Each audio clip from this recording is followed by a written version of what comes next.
Hello everyone, my name is Manish. मैं इस video पर बात करने वाला हूं छत्तीसगढ़ बोर्ड परीक्षा प्री बोर्ड 2023 कक्षा 12वीं विषय रसायन शास्त्र के बारे में बताने वाला हूं। तो स्टूडेंट वीडियो को लाइक शेयर और यूट्यूब चैनल को सब्सक्राइब कर ले। इसका पीडीएफ कुटुंब ऐप पर मिलेगा, लिंक कम्युनिटी टैब पर डिस्क्रिप्शन पर आपको मिलेगा, तो वहाँ पर आप ज्वाइन हो जाइए। कुटुंब ऐप को डाउनलोड करें प्ले स्टोर से, लिंक डिस्क्रिप्शन पर है। समय रहेगा 3 घंटा, 70 अंकों का पूर्णांक है। निर्देश सभी प्रश्नों को हल करना अनिवार्य है।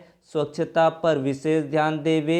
इस प्रश्न पत्र में कुल 26 प्रश्न हैं। 1 से 5 तक अति लघु उत्तरीय प्रश्न, 6 से 10 तक 2 अंकों के प्रश्न, 11 से 22 तक 3 अंक के प्रश्न, 23वां प्रश्न 4 अंकों के लिए, 24 से 26 तक आपका आंतरिक विकल्प दिया गया है।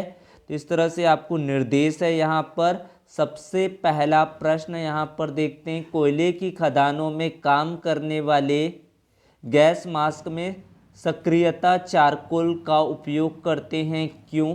पहला प्रश्न। लूकास अभिकर्मक क्या है? कड़वे बादाम का तेल किसे कहते हैं? चौथा है, प्राथमिक एमीन की तुलना में द्वितीयक एमीन अधिक क्षारीय होते हैं, क्यों? पांचवा प्रश्न है, ज्वेटर आयन क्या है? तो ये अति लघु उत्तरीय प्रश्न 1 अंक वाले प्रश्न है। ऑक्जेलिक अम्ल तुल्यांक भार 63 के 0.63 ग्राम 250 मिलीलीटर विलयन में घुले हैं। विलयन की नॉर्मलता ज्ञात कीजिए। दर निर्धारक पद को समझाइए। ये 7वां प्रश्न है। इस तरह से आपको तैयार कर लेना है। समुद्री गोताखोर गहरे समुद्र में श्वसन के लिए N2 नाइट्रोजन तथा ऑक्सीजन के स्थान पर हीलियम तथा ऑक्सीजन का मिश्रण उपयोग करते हैं। 9वां प्रश्न, हाफमाइन मस्टर्ड ऑयल अभिक्रिया को रासायनिक समीकरण सहित समझाइए। 10वां प्रश्न, एनालिन का सीधा नाइट्रीकरण संभव नहीं है, क्यों? रासायनिक समीकरण देकर समझाइए उसका नाइट्रीकरण किस प्रकार किया जाता है। परासरण क्रिया किसे कहते हैं? संपरासर विलयन क्या होते हैं? परासरण दाब का जैविक महत्व लिखिए। किसी अभिक्रिया का वेग ताप पर किस प्रकार निर्भर है, समझाइए।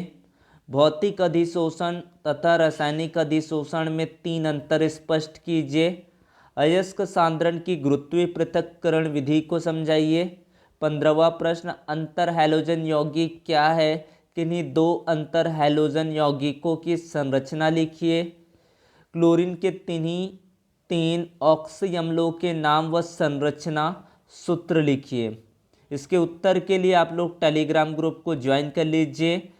यौगिक के संरचना सूत्र लिखना है, टेट्रा कार्बोनिक निकेल 0। दूसरा है आपका potassium hexacyanoferrate 3, lithium tetrahydro aluminate 3।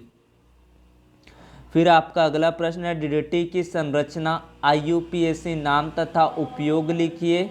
19वां प्रश्न है, विलियमसन की अविरल स्थिरीकरण विधि क्या है? क्या यह अविरल विधि है? कारण दीजिए। मोस्ट आईएमपी प्रश्न है।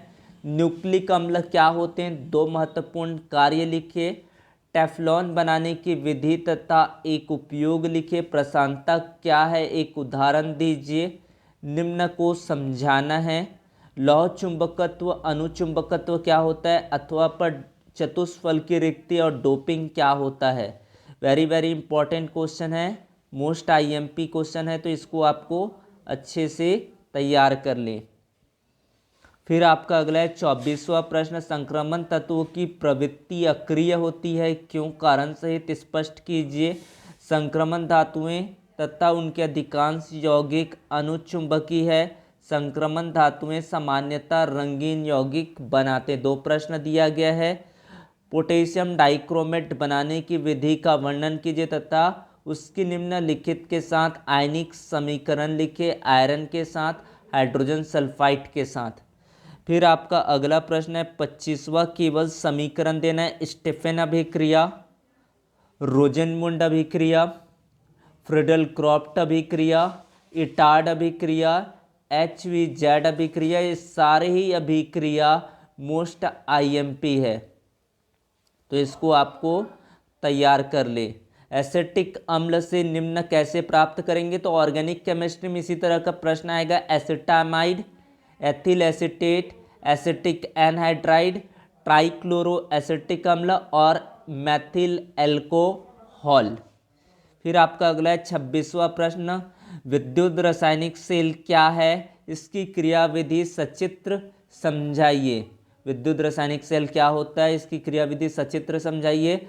रेडॉक्स अभिक्रिया को उदाहरण सहित समझाइए। विशिष्ट चालकता एवं मूलर चालकता की परिभाषा एवं इकाई लिखिए। तो इस तरह से आपको सारे ही क्वेश्चन तैयार कर लेना है, इसी की तरह के प्रश्न आपके पेपर पर आएंगे। तो thank you for watching, subscribe the channel, thank you so much.